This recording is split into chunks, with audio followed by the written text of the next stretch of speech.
आज शुक्रवार है, फ्राइडे है। आप ना ऐसे कीजिए, अब एतवार तो भूल जाइए सबका, आप शुक्रवार को एक बार समझिए बस, क्योंकि सैक्रिफाइस करना है हमें। एतवार के लिए सैक्रिफाइस नहीं है, क्योंकि उस दिन छुट्टी होती है, उस दिन सबके लिए आसान है। सैक्रिफाइस का अर्थ होता है कुछ देना किसी चीज को, और देना भी क्या है, जो हमारे लिए प्रिय है। जब अब्राहम से ना यहोवा ने कुर्बानी के लिए कहा, तो उसने पूछा, यहोवा किसकी कुर्बानी, क्योंकि बेटे तो मेरे दोनों इकलौते हैं, दोनों प्रिय हैं। पर यहोवा ने ना ये नहीं कहा दोनों की, कहता किसकी कुर्बानी चाहिए। आज ऊंची आवाज से बोलो, घरों में आप ऐसे नहीं बोल रहे। किसकी कुर्बानी चाहिए? जो फेसबुक के ऊपर है वो भी बोलो, किसकी कुर्बानी चाहिए? क्यों इस्माइल की कुर्बानी नहीं चाहिए थी? बोलिए, हाँ बोलिए। क्योंकि आइजक अब्राहम और सारा के लिए बहुत प्रिय थे, तो प्यारी चीज देनी पड़ी है ना। तो हमारे लिए छुट्टी तो आसान है। छुट्टी जो है, चलो ठीक है, मान लो आप सप्ताह के बीच में रिशॉन से पहले, इतवार से पहले अगर बीमार हो जाए, आप छुट्टी नहीं करोगे? बोलिए, करोगे ना? तो आप यहोवा को नहीं जी यहोवा, हम बीमार नहीं होना चाहते, हम वैसे छुट्टी कर लेंगे। मैंने आपको बताया इतवार तो आप भूल जाइए, क्योंकि हमारे भारत देश के अंदर 1800 के करीब, 1800 ईस्वी के करीब, उसके पहले कोई छुट्टी छट्टी नहीं थी संडे की। इबादत की छुट्टी करनी पड़ती थी, इबादत के लिए टाइम निकालना पड़ता था। इबादत की छुट्टी नहीं है कोई, वो तो हमने अपना फायदा देख लिया है। क्या कर लिया हमने? वो फायदे के साथ साथ क्या करा लिया हमने? नुकसान करा लिया है। इसलिए मैंने आपको कहा कि अब आपको शुक्रवार को इतवार समझना है, तभी पता चलेगा कि हाँ भाई, बड़ा मुश्किल होगा, क्योंकि सैक्रिफाइस तो फिर मुश्किल ही होता है, कुर्बानी देनी आसान नहीं होती। आप कहें कोई नहीं, मैं जॉब पे भी आप फेसबुक के ऊपर देख लेंगे। फेसबुक के ऊपर आप सब कुछ कर सकते हैं। फेसबुक के ऊपर आप प्रधानमंत्री के साथ बैठकर खाना भी खा सकते हैं, क्योंकि वो खाना खाएगा, आप भी खाना साथ रख के बैठ जाना, आप खाएंगे उसके साथ बैठकर। नहीं, ऐसा नहीं है।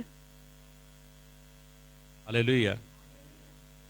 तो अब जो चर्च है कब लगना है? चलो मान लो फ्राइडे को भी कर्फ्यू हो जाएगा, तो कोई नहीं, वीरवार को कर देंगे।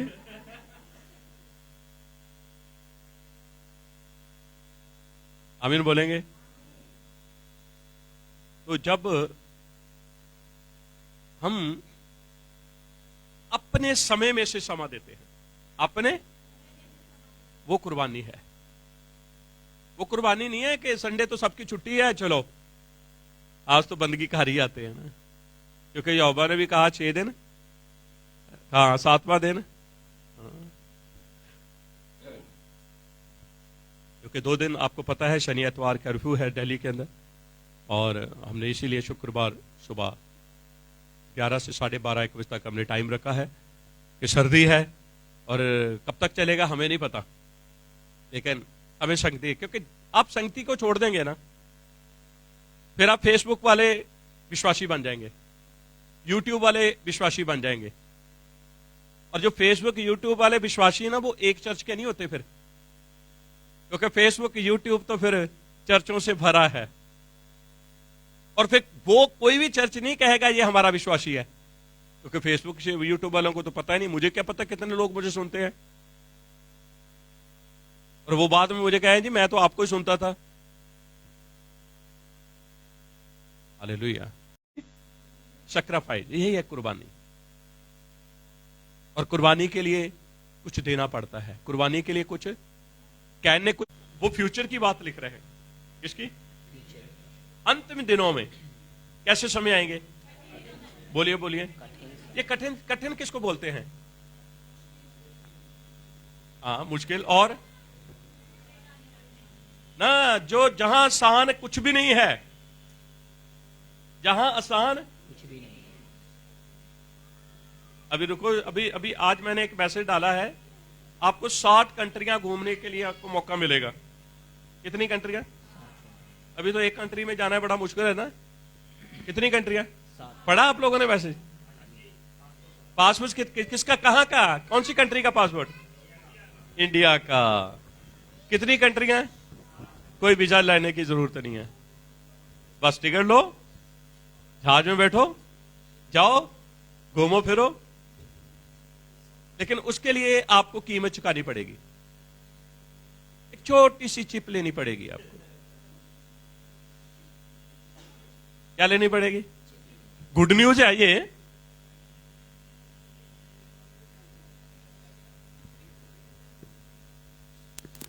अब तो मैं आपको बता देना चाहता हूं, जो बाहर है ना, अब वो बाहर ही रहेंगे। हाँ, मेरे अपने रिलेटिव बहुत सारे बाहर गए हैं, हमारी बेटी गई हुई, बेटे गए हुए हैं। क्योंकि जब तक चिप आएगी, जहां तो वो चिप इनकार करेंगे तो यहां नहीं आ पाएंगे। अगर चिप लेंगे तो हवाई यात्रा, और यहां वाले बाहर नहीं जा सकते। चिप लेंगे तो फिर तो 60 देशों में घूम लो। गुड न्यूज क्या है जी? बोलिए, हमारे लिए, हमारे लिए कौन सी न्यूज है? ये तो अभी कह रहे हैं हम। पंजाबी च लिखा है जो थोड़ा हुक्का पानी बंद की जी, ते चिप, फिर तुझे कहना 10 चिप्पां दे दो।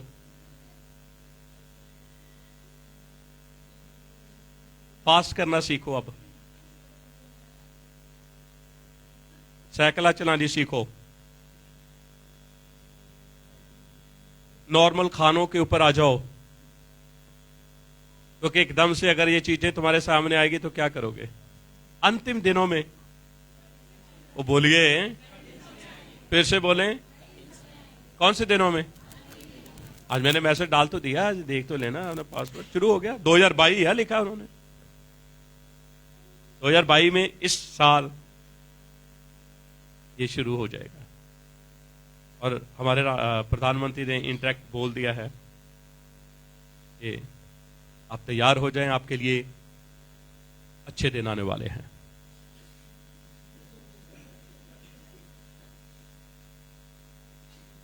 अंतिम दिनों में ये हमारे लिए हैं, ये बाइबल को मानने वाले, बाइबल को फॉलो करने वालों के लिए ये कठिन समय है।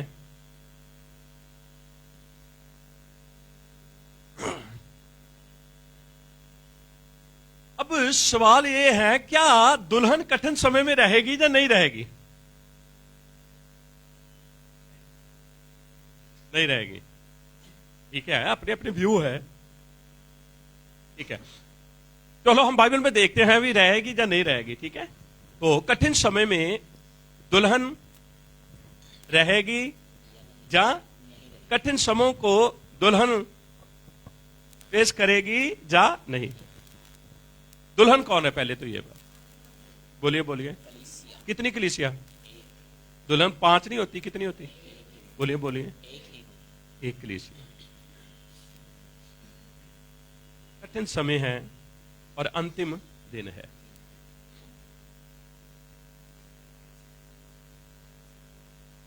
नूह के दिनों में क्या हुआ? ना कठिन समय थे। किसके लिए? नूह और नूह के परिवार के लिए। नूह के दिनों में कैसे समय थे? कठिन समय। और अंतिम समय था। कठिन नूह के लिए था, अंतिम समय लोगों के लिए था।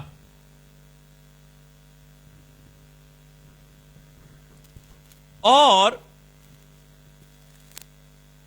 बाइबल स्कॉलर जो है वो ये कहते हैं, नूह की जो जो फैमिली थी, नूह का जो परिवार था, वो भी यहोवा से डरते थे, वो भी यहोवा से, और उनके लिए भी कठिन समय थे।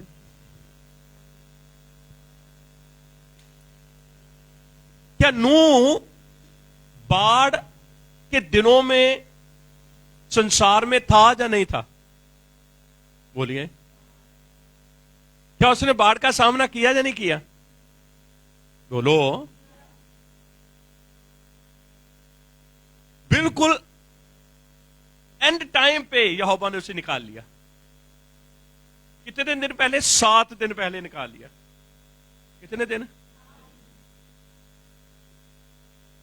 फिर कठिन समय में, अंतिम दिनों में वो उन लोगों के बीच में रहा जिनके जीवन अशुद्ध हो चुके थे, जिनकी बुराई दिन प्रतिदिन, जिनके विचार दिन प्रतिदिन बुरे ही होते जा रहे थे। नूह को उनके बीच में से 7 दिन पहले अलग किया यहोवा ने। कितने दिन? इसका अर्थ है फिर उसने तो फिर अंतिम दिनों और कठिन समयों का सामना किया उसने। क्योंकि आप बाइबल पढ़ोगे तो आपको पता चल जाएगा। जब आप उत्पत्ति 6 अध्याय पढ़ेंगे, मैं चाहूंगा कि जल्दी से पढ़ें। 6 अध्याय 5 से 9 वचन जल्दी से। और यहोवा ने देखा कि मनुष्यों की बुराई पृथ्वी पर बढ़ गई है और उनके मन के विचार में जो कुछ उत्पन्न होता है सो निरंतर बुरा ही होता है। आप सुन लीजिए, यहोवा ने देखा कि लोगों की जो बुराई के विचार हैं बढ़ गए कि कम हो गए? बोलिए, बढ़ गए। अब जो वो करते हैं वो बुराई होता है। ये क्या आगे चले? और यहोवा पृथ्वी पर मनुष्य को बनाने से पछताया और वह मन में अति खेदित हुआ। तब यहोवा ने सोचा कि मैं मनुष्य को जिनकी मैंने सृष्टि की है पृथ्वी के ऊपर से मिटा दूंगा। कहता मैंने सबको मिटा देना है। ठीक है, आगे। क्या मनुष्य, क्या पशु, क्या रेंगने वाले जंतु, क्या आकाश के पक्षी, सबको मिटा दूंगा, क्योंकि मैं उनके बनाने से पछताता हूँ। परंतु यहोवा के अनुग्रह की दृष्टि नूह पर बनी रही। नूह की वंशावली ये है, नूह धर्मी पुरुष और अपने समय के लोगों में खरा था और नूह यहोवा ही के साथ साथ चलता रहा। बस देखा, संसार यहोवा से दूर है, संसार के विचार, संसार के काम अशुद्ध हैं, लेकिन उन्हीं के बीच में दुल्हन है। उन्हीं के बीच में है या नहीं है? ये नूह कलीसिया की तस्वीर है। लेकिन नूह धर्मी था, कलीसिया धर्मी। नूह डरता, कलीसिया डरती। नूह यहोवा के साथ चलता, कलीसिया यहोवा के साथ। तो फिर ऐसे लोग बचेंगे, लेकिन यहोवा रखेगा उनको वहां। तो वही तो है उनका टेस्ट। अगर उनको बीच में से ले लेगा तो फिर दुल्हन ऐसे कैसे बन सकती है? दुल्हन को सामना तो करना है ना। ठीक है, तो उसके बाद यहोवा कहता है कि मैंने सबको खत्म करना है ना। हाँ ठीक है, अब 7 का 6 वचन पढ़े। नूह की अवस्था 600 वर्ष की थी जब जल प्रलय पृथ्वी पर आया। नूह अपने पुत्रों, पत्नी और बहुओं समेत जल प्रलय से बचने के लिए जहाज में गया। बस किससे बचने के लिए? बोलिए बोलिए। जल प्रलय किस में चला गया वो? जहाज। तो जहाज तो सबके लिए था। अगर नूह कलीसिया है तो फिर जहाज उसके लिए बचाव है। तो जहाज तो सबके लिए था। आज जैसे यीशु मसीह का नाम जो है पूरी दुनिया के बचाव के लिए है, लेकिन उसमें जाएगा कौन? ना कलीसिया, जाएगा कौन? और बाकी सब। तो कलीसिया अगर जाएगी तो संसार को कलीसिया के साथ जुड़ना पड़ेगा। फिर वो संसार नहीं रहेगा, बल्कि वो भी कलीसिया बन जाएगी और फिर वो यीशु नाम में छुप जाएगी आगे।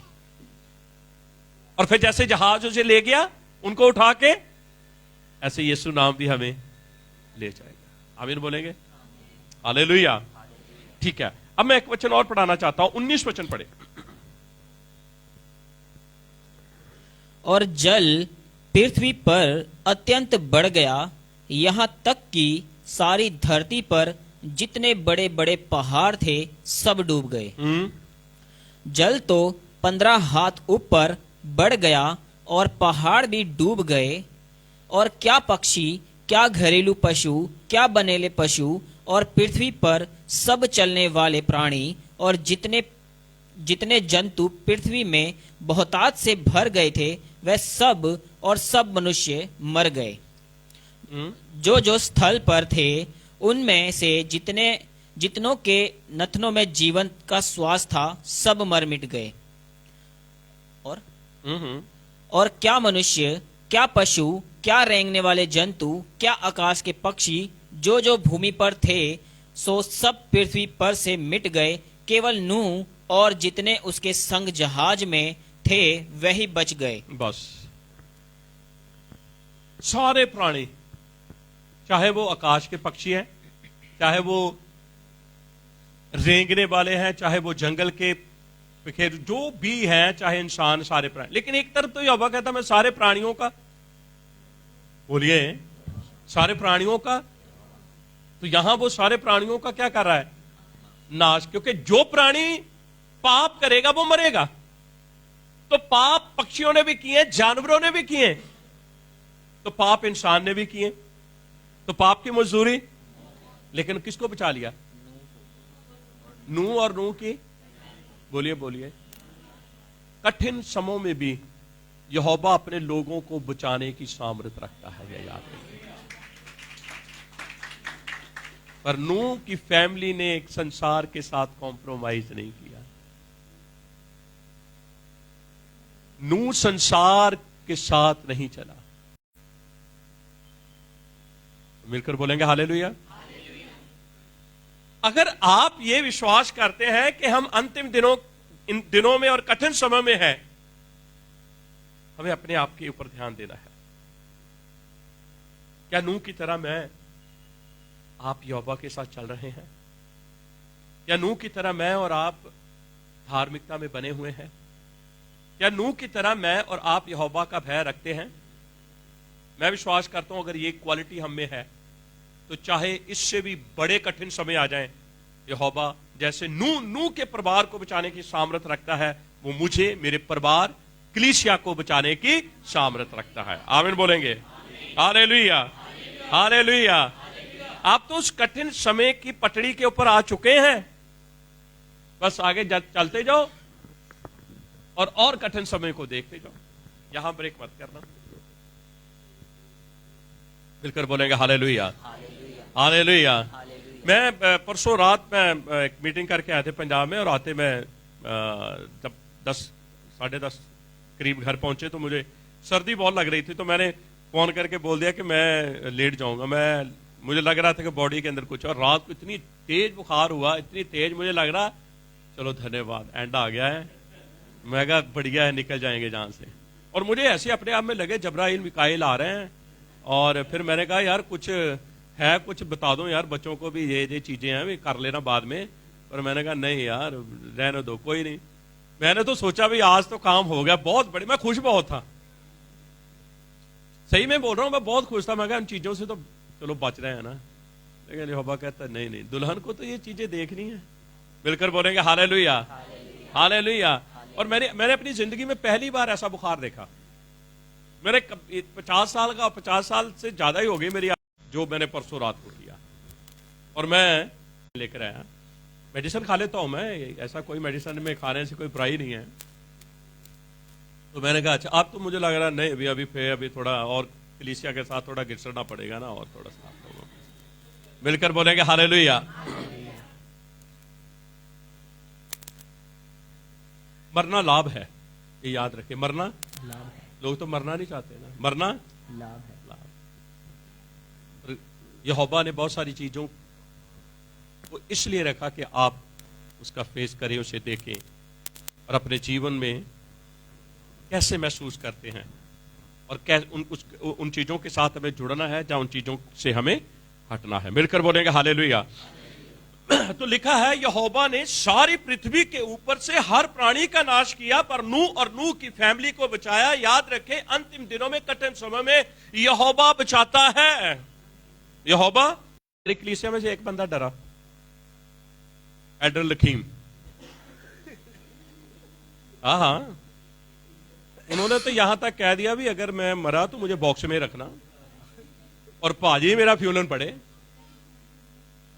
पूरी पूरी रात सो नहीं रहा था, चल फिर कर वो टाइम कर रहा था, तो सिस्टर जी ने कहा पाजी आप उनको समझाओ, लेकिन अब वो कहते यार कोई चीज है ही नहीं है, कोई चीज, क्योंकि हमें कोई भी चीज मसीह के प्रेम से अलग नहीं कर सकती। Hallelujah, hallelujah. लोगों को तो हर चीज मसीह से जुदा करके रखा ही हुआ है, लेकिन कलीसिया को कोई भी चीज मसीह के प्रेम से अलग नहीं कर सकती। आमीन बोलेंगे? Hallelujah, hallelujah. तो ठीक है, नूह ने अंतिम दिनों में कठिन समय का सामना किया या नहीं किया? बोलिए बोलिए। लेकिन यहोवा ने क्या किया? यहोवा ने उसे, अगर मैं और आप अंतिम समय में, कठिन समय में है, तो यहोवा हमें भी पर 60 कंट्रियों के लालच में ना आ जाए। वैसे ये बहुत, मैंने अपने पूछ लो, मैं एल्डर पास्टरों से कहता हूं चलो यार जंगल में चलते, झोपड़ी बना के रहना सीखें, पत्ते पुत्ते खाना सीखें। कुछ नहीं है, ऐसा कोई नहीं। साग पात पहले उन दिनों में साग पात ही चलता था। आदम तो यही खाता था ना, फ्रूट गाएंगे, फ्रूट खाएंगे, है ना। शहरी जीवन से बड़ा मुश्किल है, और आज की जनरेशन के लिए तो बहुत ही मुश्किल है। हमने तो जैसे तैसे 50 निकाल ही लिए हैं, आज की जनरेशन के लिए बहुत मुश्किल है। आमीन बोलेंगे? हालेलुया। 5 रोटी से 2 रोटी में आ जाओ, 2 वाले आदि पे आ जाओ। हाँ, ये चाउमीन, ये मोमोस, ये मैकडोनल्ड, ये KFC, हाँ जी सुधर जाइए। KFC नहीं, मैं उधर फेसबुक की बात कर रहा हूँ। KFC, मैकडोनल्ड, ये बहुत खतरनाक हो जाएगा आगे जाकर। और नहीं, आप कह रहे हैं संसार के साथ तो हम हैं, लेकिन संसार के तरह नहीं है। संसार में तो हैं, हम संसार की तरह नहीं। नूह संसार में तो था, पर संसार की तरह नहीं। इसीलिए यहोवा ने कठिन समय में उसको बचा लिया। ठीक है, अब हम आएंगे मूसा के पास। किसके पास? इस्राएल गोशन में है, और गोशन मिस्र का एक हिस्सा है। गोशन के लोग मिस्रियों के साथ बहुत सारे थे जो मेल मिलाप कर रहे थे, लेकिन गोशन के कुछ लोग थे जो बहुत ही डरप्रस्त थे, जैसे नूह था। हालेलुया बोलेंगे? ठीक है, तो मिस्र के अंदर कितनी महामारियां आई? बोलिए, फिर से बोले। क्या 10 एक दिन के फर्क पे आई हैं या टाइम पर आई? काफी टाइम लगा, काफी टाइम। एक महामारी उनको सिखा के जा रही थी। अब भी मिस्रियों मौका है, गशोन वालों को भी, वहां भी गड़बड़ थी, लेकिन वो कहते थे हम कहां हैं? गोशन में है। आज बहुत सारे लोग कहते हैं हाँ हम भी नूह की तरह, नूह के परिवार की तरह बन जाएंगे, कलीसिया कहती है, लेकिन आप सबको पता है कलीसिया में भी है। जैसे गोशन में 2 चित्त के लोग थे, कलीसिया में भी 2 चित्त के लोग हैं। आमीन बोलेंगे? एक महामारी आई उनकी चेतावनी के लिए, लेकिन उन्होंने कोई भी उसके ऊपर ध्यान, तो करते करते कितनी आई? बोलिए बोलिए। एक महामारी जब यहोवा लेकर आया ना, 4थी 5वीं, उसने मिस्र के अंदर पूरा अंधेरा कर दिया। मिस्र के अंदर, बोलिए बोलिए, मिस्र के अंदर जो लोग खड़े थे वो खड़े ही रह गए, जो बैठे बैठे रह गए, जो लेटे लेटे रह गए। लेकिन गोशन में नहीं हुआ। कहां नहीं हुआ? क्यों नहीं हुआ? क्योंकि वहां कौन है? कलीसिया है। वहां कौन है? याद रखें, बाइबल का इतिहास ये कहता है कि गोशन के अंदर जब अंधेरा नहीं था तो यहोवा ने उन लोगों को मार दिया। कहां मार दिया? गोशन में। किन लोगों को? जो दो चितके थे। रोशनी इसलिए रखी कि वो जो लोग दो चितके हैं वो मरेंगे और दूसरे लोग उनको दफनाएंगे, और मिस्री ये नहीं देख पाएंगे कि गोशन में कुछ हो रहा है। नहीं समझ लगी आप लोगों को? मिस्र में क्या था? बोलिए। अंधेरा कैसा? जो लोग खड़े हैं, जो बैठे हैं, जो लेटे हैं। लेकिन गोशन में क्यों नहीं वहां अंधेरा किया? क्योंकि दो चितके लोगों को, सारों को, सब जितने दो चितके थे सबको मारा यहोवा ने, और दूसरे लोगों ने उनको मिट्टी दी। मिस्रियों को कुछ नहीं पता चल रहा कि गोशन में क्या हो रहा है। आमीन बोलेंगे? हालेलुया। तो 10 महामारी कितनी? लेकिन याद रखें, यहोवा ने अपने डर में रहने वाले लोगों को बचा के रखा। जब महामारियां आ रही हैं तो क्या गोशन के लोगों को पता चल रहा था या नहीं पता चल रहा था? बोलिए। उनके लिए भी चेतावनी थी कि जो दो चितके हैं वो कितने चितके हो जाएं? एक चितके हो जाए। जो नहीं, जो हो गए वो बच गए। ये कठिन समय इसलिए आ रहे हैं कि कलीसिया के अंदर तो अगर दो चितके हैं तो वो, बोलिए बोलिए, नहीं तो मरेंगे। फिर लोगों को भी धोखा, यहोवा को भी। आमीन बोलेंगे? हालेलुया। तो गोशन के लोगों ने इन सारी चीजों को फेस किया। कठिन समय में, अंतिम समय में इन चीजों का फेस किया। लेकिन आपको पता है जब लास्ट महामारी आई कौन सी थी? पलोठों को। बोलिए पलोठों को। एक तरफ पलोठे मर रहे हैं, एक तरफ यहोवा का पलोठा भाग रहा है। एक तरफ पलोठे, और आपको पता है पलोठे सिर्फ इंसान के ही नहीं, चाहे वो पशु है, चाहे वो पक्षी है, जो भी है पलोठा मर रहा है। लेकिन इस्राएल यहोवा का पलोठा है, वो बच रहा है। आमीन बोलेंगे? हालेलुया। जैसे नूह को उठा लिया गया, ऐसे यहोवा अपने पलोठे को उठा के लेके जा रहा है।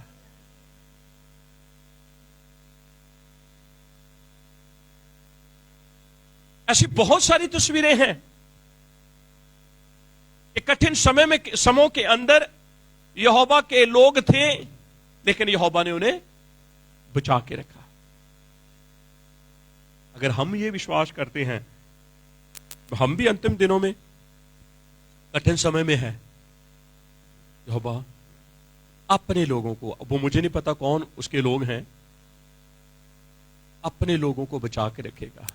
जैसे उसने नूह के परिवार को बचाया, जैसे उसने इस्राएल कौम को बचाया। आमीन बोलेंगे? हालेलुया। नूह और नूह की फैमिली कलीसिया की तस्वीर है। इस्राएल जो है वो कलीसिया की तस्वीर है। मेरा यहोवा कल, आज और जुगन जुग, वो कभी भी बदलता। वो कठिन समय चाहे कितने भी कठिन होते रहें, वो अपने लोगों को कभी नहीं छोड़ेगा। अपने लोगों को, और ना कभी भूलेगा, ना कभी त्यागेगा। आमीन बोलेंगे? हालेलुया। हालेलुया। ये कठिन समय और कठिन होते जाएंगे। ये कठिन समय। अच्छा, ये बात कभी मत बोलना कि संसार के साथ है हम भी। संसार के साथ हम नहीं हैं। हम संसार से अलग हैं। नूह था उस संसार के अंदर, लेकिन यहोवा ने उसे अलग किया था। इस्राएल थी वहां मिस्र में, लेकिन उनको गोशन में रखा हुआ था। आमीन बोलेंगे? हम संसार में जरूर हैं, लेकिन हमें कलीसिया में रखा है। किस में रखा है? बोलिए किस में? तो यीशु मसीह किसको उठाएगा? बोलिए कलीसिया को उठाएगा। और उठाएगा कब? कठिन समय में। तो इसीलिए हमें सावधान रहना है, इसीलिए हमें जागते रहना है, इसीलिए हमें तैयार रहना है। आमीन बोलेंगे? हालेलुया। तो हमें फिर फिर मजा आएगा हमें कठिन समयों का। फिर पता कितना मजा आएगा कि हम कठिन समयों का सामना कर रहे हैं। हालेलुया। और फिर हम ये कहेंगे जितने ज्यादा कठिन समय होते जा रहे उतनी जल्दी हमारे निस्तारे का दिन आता जा रहा है। आमीन बोलेंगे? हालेलुया। इसलिए आप तैयार रहो, अपने परिवार को तैयार करो, और जो आपके साथ जुड़ा हुआ है उनको तैयार करो, क्योंकि तैयार लोग जो हैं वो यीशु मसीह के साथ चले जाएंगे। वो ये नहीं कहेंगे वो दिन कब आएगा, कौन सा दिन होगा। दिन चाहे वो कल का हो, चाहे वो परसों का हो, चाहे साल बाद हो, लेकिन ये याद रखें हमारे लिए चाहे वो 10 साल है वो 10 दिन हो जाएंगे, अगर वो 5 साल है तो 5 दिन हो जाएंगे। अगले दिनों को घटा दिया है, दिनों को। आपको पता है जब अलीअज़र गया था रिबका को लेने, कितने दिन का जाएंगे? आमीन बोलेंगे? हालेलुया। इसलिए याद रखें हम अंतिम दिनों में है और कठिन समय में है। इसलिए अंतिम दिनों कठिन समय में वचन के अंदर लिखा है हमें ज्यादा से ज्यादा इकट्ठे होने की जरूरत है। और इकट्ठे होने के लिए सैक्रिफाइस है, वो आपके ऊपर है, देते हैं नहीं देते, और देगा वो आशीष पाएगा। आमीन बोले।